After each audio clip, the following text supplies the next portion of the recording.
Hey guys, I thought I'd do a quick video on these Enduro Engineering hand guards or brush guards. Now this is a little bit of a different situation. I'm working on this electric motion bike that you guys may have seen a lot of my videos on lately because I'm in love with it. But I've been trying to find good hand guards for this thing. I'm not a big fan of hand guards just because, well, I'm a fan of them for protecting your levers and my hands. However, I don't like the extra bulk, mass, whatever you want to call it, on your steering system, especially if you're trying to do intricate little trails or single track stuff. In my opinion, you can feel the weight. I mean, and the cumbersomeness of them.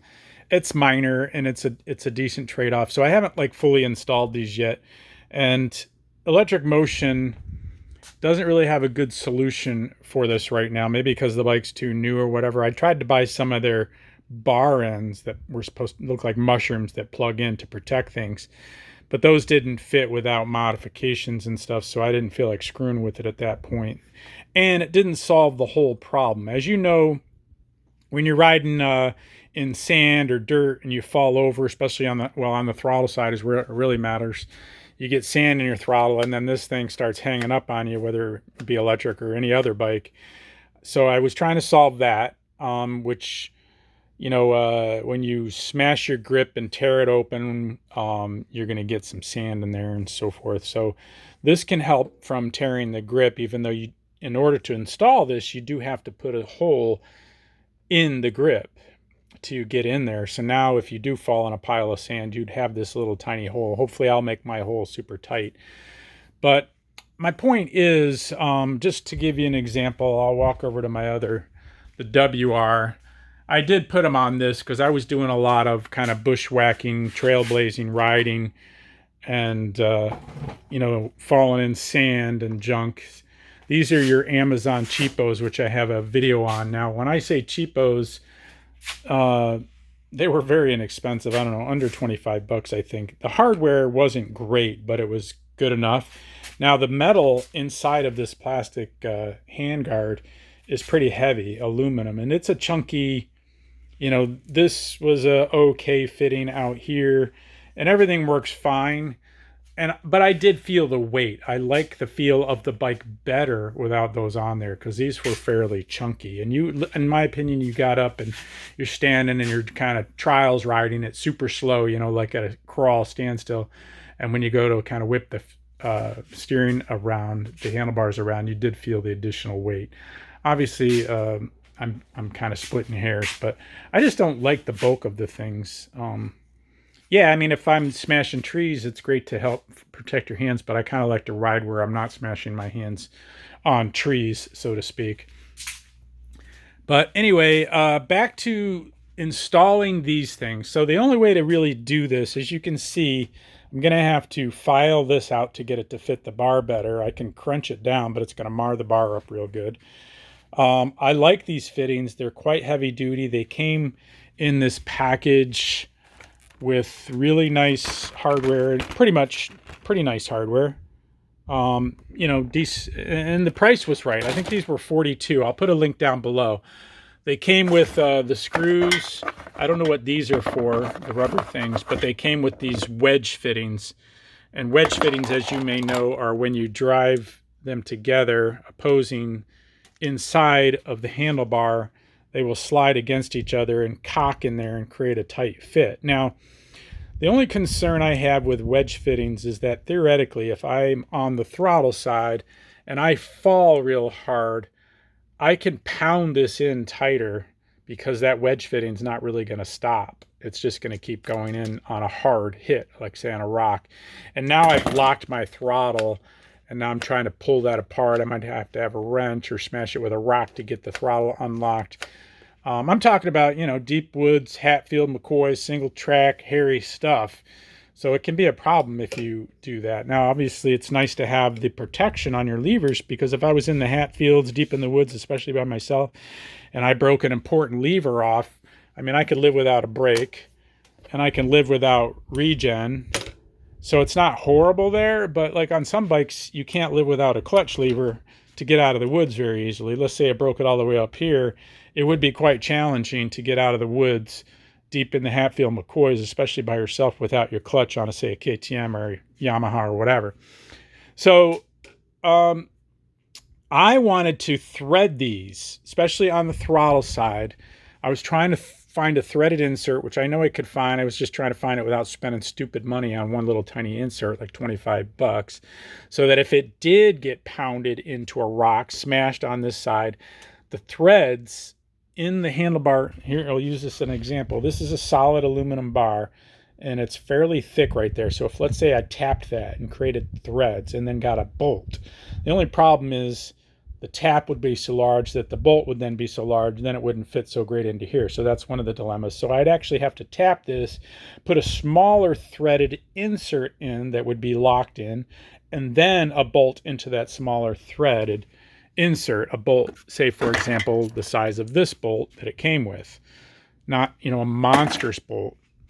Because this measures like 10 millimeters or, you know, maybe even almost 11 on the inside. This lip is bigger out here than it is actually inside. In other words, if I were to shave that in out with a drill bit, I would hit open air in there after a second or two, because that lip is built up right at the initial lip there. So my point is, I'm just trying to get it perfect so that when I smash this thing down, the left side is not a big deal, but you know, I would like these not to rotate.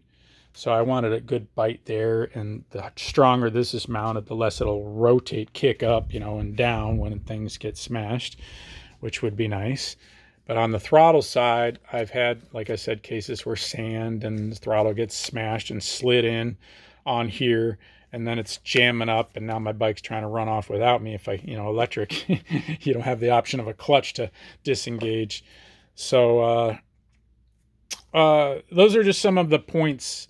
Hardware-wise, weight-wise, these are kind of the thinnest, lightest things I could find. I almost went with the minis, but apparently I think the mount would have fell closer to here, which might not have been a bad thing on this bike. I didn't try them. I didn't experiment with them. I just went straight for the full size, and I thought if these didn't work here, I might take them over to the WR and get rid of them big, chunky, cheap ones and put this better hardwared ones on the WR over there that I just showed you.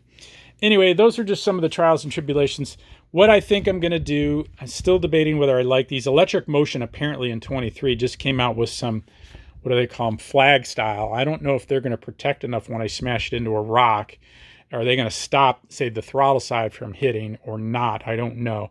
I actually have to call them because there's so little information. I can't even find where to buy some. All I did was see them on their 2023 model, and I didn't know they existed. So my latest theory is I do have a drill bit big enough to just drill this to the wedge bolt fitting, and then my theory on the throttle side is I'm only going to drill deep enough, like to here, I'm talking the throttle side, so that this, when in its tightest fitting, can only shove in and then hit that inner wall of aluminum that I drilled to, say here, so that if I do smash the end of the bar, this cannot shove in any further.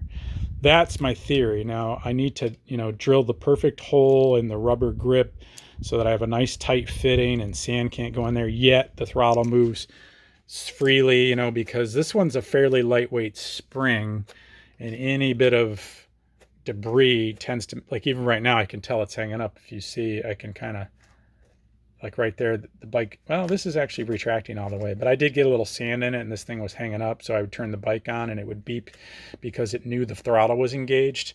So I had to turn the throttle off manually to get it to work properly. So my theory is if I can get this, like I said, threaded to a certain, or drilled to a certain depth, that no matter how hard I hit it, it will not shove in any further and therefore not crimp or impact throttle movement. All right, I hope that helps you guys in hand grip brush guard theories. I like these Enduro Engineering out of all the ones I've studied. Quality wise, these seem to be nice for the money and for lightweight, less cumbersome type of design. I just, like I said, don't want to, but especially on this bike being 183 pounds, I guess I'm getting finicky about weight and adding any additional bulk to it, because even just this little extension, I'm clearing trees by millimeters sometimes. This is going to make my passage a little bit wider to get through, but hopefully this will help deflect. I have had branches catch my brake levers and stuff, so hopefully that'll keep from doing that. I've had the brakes applied violently by branches hitting that, and I've had banged up the pinkies a little bit on my hands. So we're gonna go forward and probably install these after I find out if those electric motion flag ones are any good or not. Hope that helps you guys. Talk to you later. Appreciate any likes and subscribes. I'll put some links down below to these exact ones, and I hope that helps. Take care.